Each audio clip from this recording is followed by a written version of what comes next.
우리가 드디어 이제 요한복음 마지막 장까지 오게 됐습니다. 21장은 참 흥미진진한 그런 내용들이 많아서요. 우리 교인들도 즐겨 읽는 성경이고 또 이 성경을 본문으로 한 설교들이 참 많이 있습니다. 저도 여기에 있는 내용을 가지고 여러 차례 설교를 한 것 같습니다. 자, 그런데 이 좋은 장에 시비를 거는 신학자들이 많이 있습니다.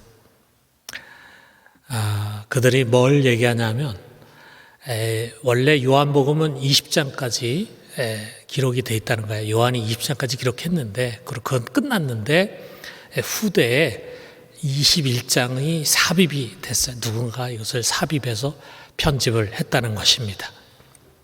자, 우리가 제가 만약에 그냥 이 본문을 임의적으로 뚝 띄워가지고 설교한다면 이런 내용까지는 다루지 않겠지만 우리가 이제 강해 설교를 하다 보니까 이런 내용들이 다룰 수 있어서 참 좋습니다.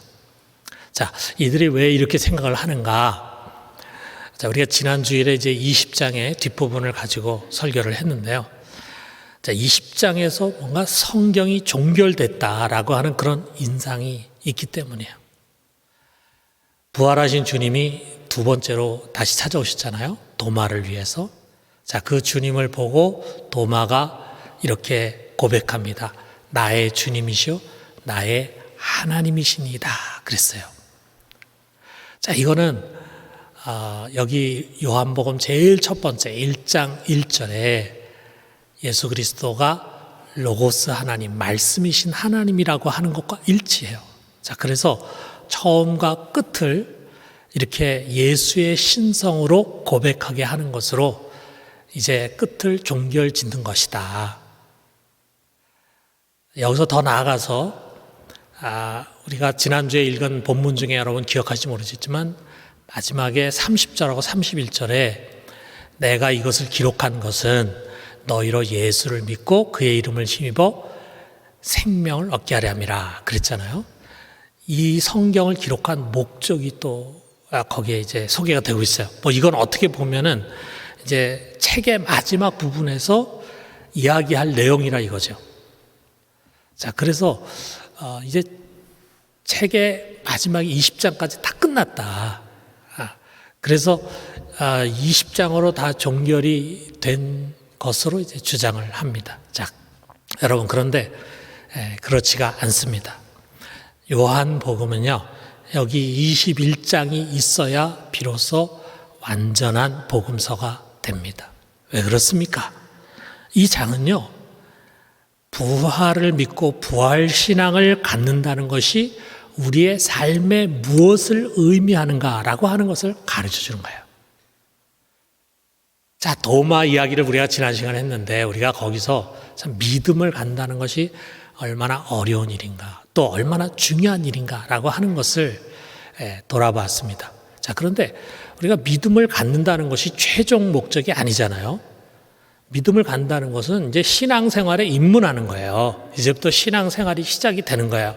자, 그렇다면은 그 믿음이라고 하는 것이 어떻게 나의 삶을 변화시켰는가, 어떻게 다른 삶을 살게 했는가라고 하는 것입니다.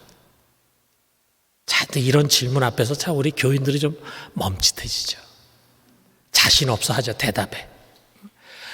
나는 분명히 믿음 안에 들어갔어요. 예수 그리스도의 부활을 믿습니다. 여러분, 예수님이 부활하셨음을 믿으시죠? 아멘. 또 여러분이 죽은 다음에 끝이 아니라 영원한 생명이 주어지는 것을 믿으시죠? 우리 이 부활을 믿고 우리도 부활해서 영원한 생명을 살 것이라는 것에 대한 확신이 있어요.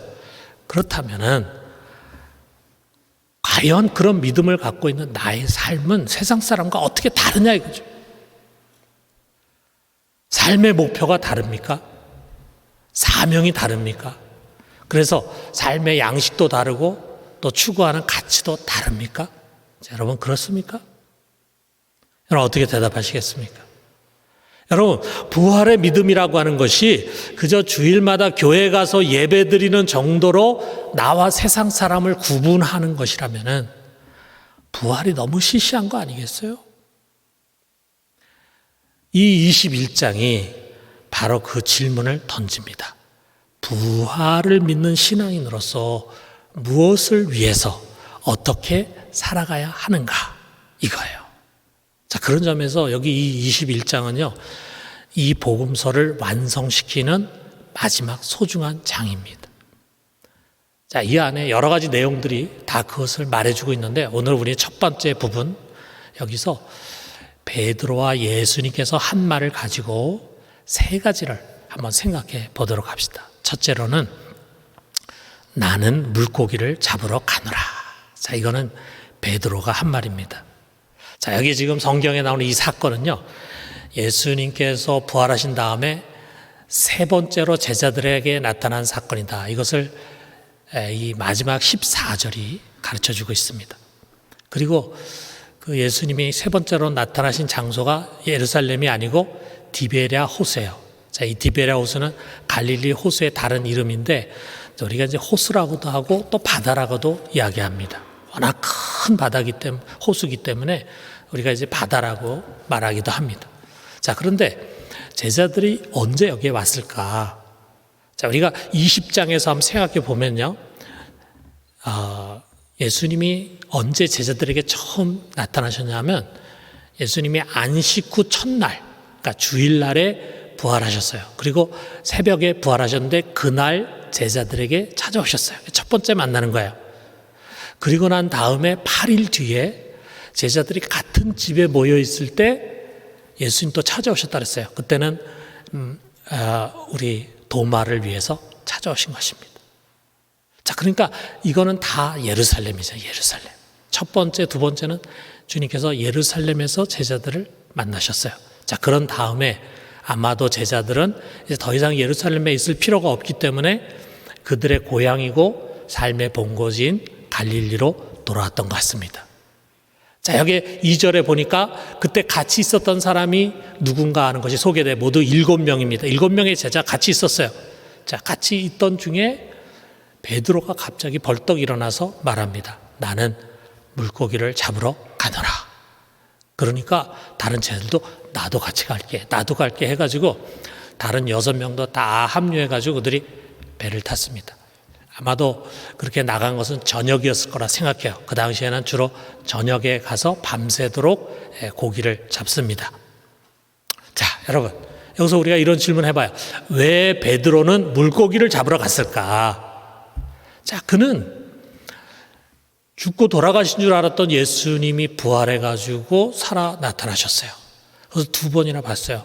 얼마나 큰 충격이었겠어요. 그리고 얼마나 큰 기쁨이고 감격이었겠어요. 자, 그런데 이렇게 나타나신 예수님이 그들과 함께 있었던 게 아니에요. 또 예수님 보이지가 않습니다. 자, 그런 가운데 이제 생각했겠죠. 이제는 뭘 하나? 이제 뭘 해야 하나? 자, 이걸 가지고 고민하다가 결정을 한 거예요.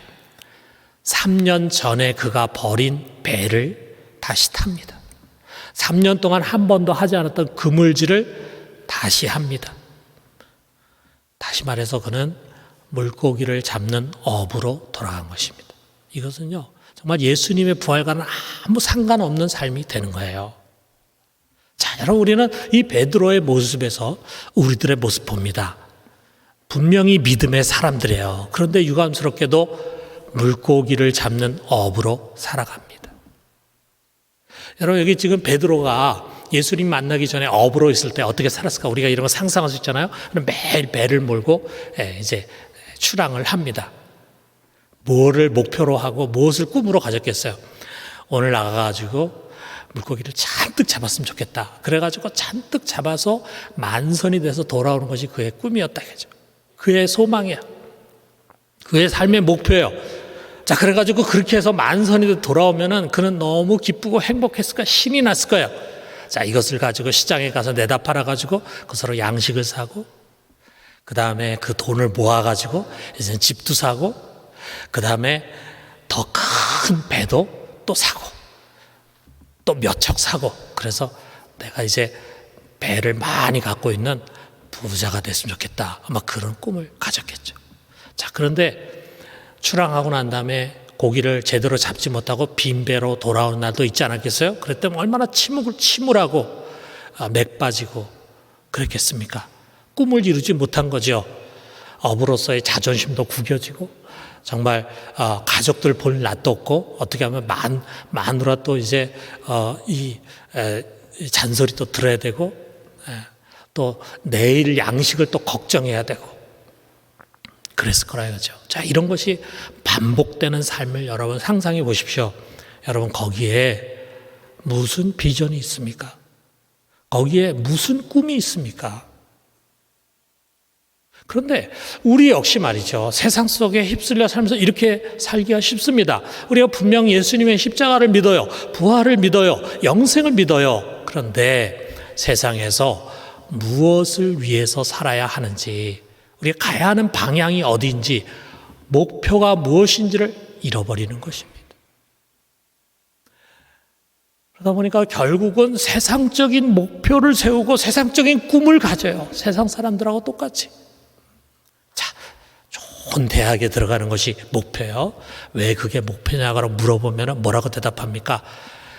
그런 좋은 대학, 좋은 과를 나와야 좋은 직업, 좋은 직장에 들어가게 되고 그래야지만 좀 안정되고 여유 있는 삶을 살 수 있습니다. 이게 목표라 이거예요. 그러니까 우리가 좋은 직장에 취직하고 또 그 직장 안에서도 경쟁이 얼마나 치열하겠습니까? 더 많은 성과를 내고 더 많은 인정을 받아가지고 점점 더 높은 자리로 승진해 가고 결혼도 하고 그 다음에 내 집도 마련하고 그 다음에 자녀 낳고 자녀 키우고 그 다음에 또 반복이 돼. 그 자녀를 대학에 보내고 대학 취직시키고 결혼시키고 그렇게 하다 보면 이제는 나이가 들고 노년이 돼. 노년을 좀 편안하게 보내고 싶다.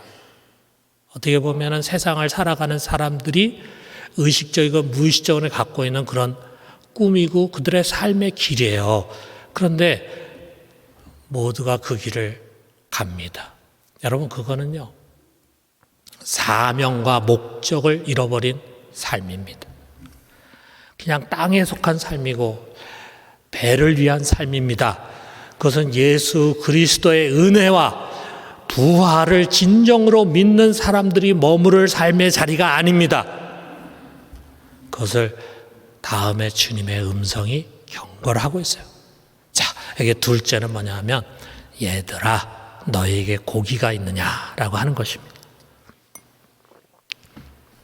이거는 우리 예수님께서 이제 주신 말씀이죠. 예수님은 지금 이 제자들이 방황하는 모습을 보시고 있습니다. 그들을 위해서 이제는 그들이 지금 있는 이 디베랴 호숫가에 나타나셨어요. 거기서 우리가 성경을 보니까 예수님이 친히 숯불을 피워가지고 생선을 구우셨습니다.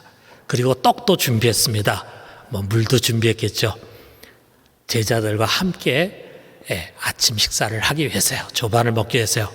그리고 그냥 아침 먹고 끝나는 게 아니에요. 이 식탁은 음식을 먹는 것과 아울러서 이들에게 아주 소중한 교훈, 평생을 잊지 못할 소중한 교훈을 나눠주는 거예요. 그것을 듣고 이 요한이 이 21장을 기록하게 된 것입니다. 여러분 어떻게 보면 이게 우리 예수님 방식입니다. 우리가 성경을 보면요. 예수님은 참 식탁의 교제를 좋아하셨어요. 애찬을 즐겨하셨어요. 그래서 바리새인들이 먹기를 탐한다라고 비방할 정도로 예수님 먹고 마시는 거 좋아하셨습니다. 거기서 친교를 나누고 교훈을 해 주셨어요. 자, 우리도 다시 마음껏 좀 식사도 같이 하고 또 이렇게 애찬도 나누고 하는 그런 날이 속히 빨리 왔으면 좋겠습니다. 여러분 이렇게 예배는 드리지만 항상 여러분 구석에 좀 먹먹하고 아쉬운 게 있죠. 이게 끝나고 사실은 만나홀에 가서 맛있는 음식 먹고 서로 같이 일주일 동안 어떻게 지냈는지 얼굴도 보고 대화도 나누고 서로 웃기도 하고 그게 진짜 중요한 건데 또 목장에서 만나가지고 같이 과자 앞에 놓고 또 음식 앞에 놓고 같이 먹고 마시면서 교제 나누고 이게 진짜 우리 신앙의 중요한 건데 예수님이 가르쳐 주신 건데 우리가 지금 이것을 못하고 있습니다. 그런 날들이 하루속히 올 수 있게 되기를 바랍니다.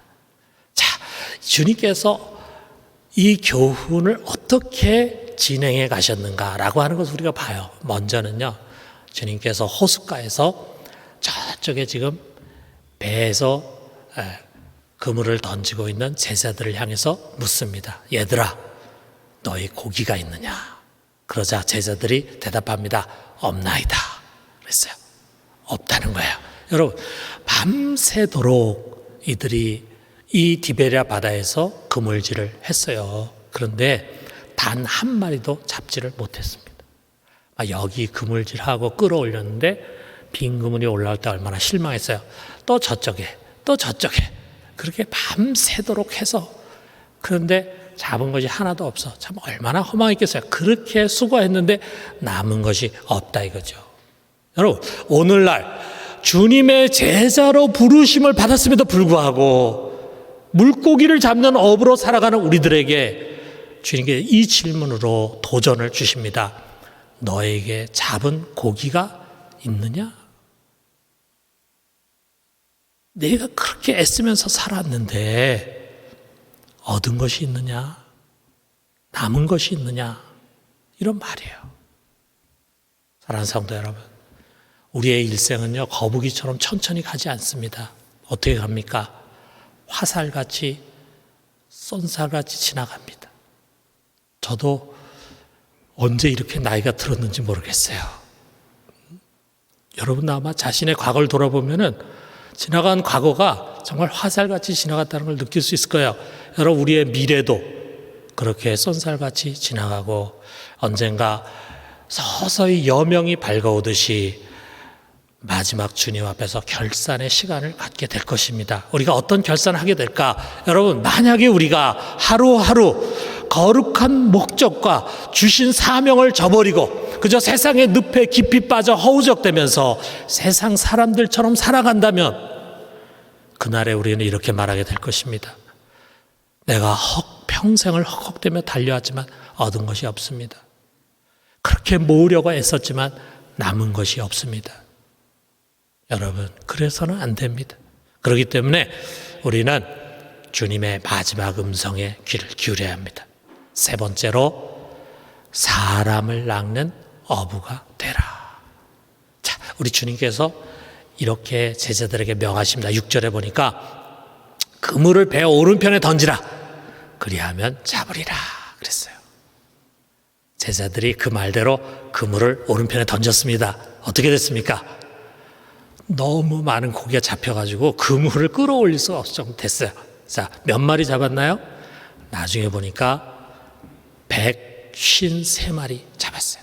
그래서 우리 모나미 볼펜, 남학에 예수 믿는 사람인가 봐요. 거기 보면 153이라고 돼 있잖아요. 그게 이 잡은 고기 숫자 153마리라 그래요. 자, 그 정도 되면은 뭐 그물이 찢어져야 되는데 그물도 찢어지지도 않아. 순간에 요한이 베드로를 향해서 주님이시다 이렇게 이야기를 했습니다. 자, 그 말을 듣고 베드로가 막 웃도리를 훌렁 벗고 있었던 것 같아요. 겉옷을 얼른 걸쳐가지고 물로 첨벙 뛰어들었어요. 그리고 주님에게 갑니다. 고기를 너무 많이 잡았으니까 배가 이제 움직이지 않고 꼼짝거리지 않으니까 그냥 그가 이제 물로 해가지고 주님 앞에 가려고 했겠죠. 자, 지금 아직 날이 밝지 않은 새벽이에요. 사람의 얼굴을 구별하기 어려운데 거기다가 지금 해안가에 서신 주님과 이 배 사이의 거리가 약 100m 정도가 됩니다. 그러니까 사실은 눈이나 귀로 식별할 수가 없어요. 게다가 나중에 우리가 아침 식사하면서 제자들이 당신이 누구냐 감히 묻는 자가 없다라고 했을 때 아마도 예수님이 금방 눈으로 식별할 그런 모습으로 나타나신 것이 아닌 것 같아. 그러니까 요한이 주시다라고 할 때 그가 예수님을 눈으로 확인하고 또는 귀로 듣고 해서 하는 말이 아니에요. 그러면 어떻게 주시라는 것을 알게 됐을까? 자, 이 제자들에게 예수님을 처음 만났을 때 장면이 아마 오버랩이 됐을 것입니다. 예수님도 그 장면을 기억하게 하기 위해서 이런 기적을 행하셨을 거예요. 자, 우리가 누가복음에서 알고 있습니다. 대략 3년 전 되겠죠. 어느 날 아침에요. 그날도 밤새도록 그물질 했는데 고기를 한 마리도 잡지 못한 채 그물을 씻고 있었습니다. 그랬을 때 베드로에게 예수님이 명하셨어요. 누가복음 5장 4절에 보니까 깊은 데로 가서 그물을 내려 고기를 잡으라. 이 말씀을 의지해서 베드로가 순종해가지고 거기 가가지고 그물을 내렸는데 어떤 일이 일어났습니까? 너무 많이 잡혀서. 그래가지고 2배 고기를 잔뜩 쉬니까 배가 가라앉을 정도가 됐다. 2배 한순간에 만선이 된 거예요. 밤새도록 한 마리도 못 잡았는데 갑자기 만선이 됐습니다. 우리가 잘 아는 이야기예요. 그래서 여러분, 베드로는 그날 횡재해가지고 부자가 됐습니까? 그런 세상적인 해피엔딩의 이야기가 아니잖아요. 그는 이 기적 앞에서 거룩한 하나님의 임재를 느끼고 예수님의 무릎 앞에 엎드렸어요. 그리고 말합니다.